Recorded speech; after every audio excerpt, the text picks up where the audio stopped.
তো গাইস দেখো আমাদের পেয়ারা গাছটা দেখো কত বড় হয়েছে, এটা আমাদের পুকুর পাড়ে। পেয়ারাগুলো দেখো দেখো কত পেয়ারা হয়েছে, দেখো দেখো এদিকে এই যে এই দেখো ছোট ছোট এখন অনেক পেয়ারা। এটা পড়ে হয়েছিল না, আমরা বসাইনি। না হ্যাঁ সব পড়ে হয়েছে। তো মা বলছে দেখ একটা পেয়ারা ডাসিয়েছে পার।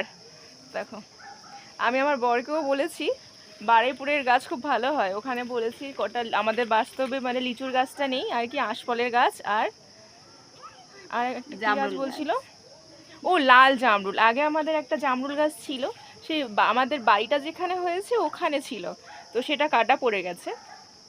তো সেই জন্য একটা লাল জামরুলের গাছ এবারে আমাকে পাঠাচ্ছিল, আমি শিওর ছিলাম না যে আমি মানে বাবার বাড়িতে আসবো বলে আসছিলাম বলছি, পারলাম শিওর ছিলাম না। তো একটা ব্যাংকের কাজ ছিল, তো আসতেই হলো আমাকে, না হলে আমি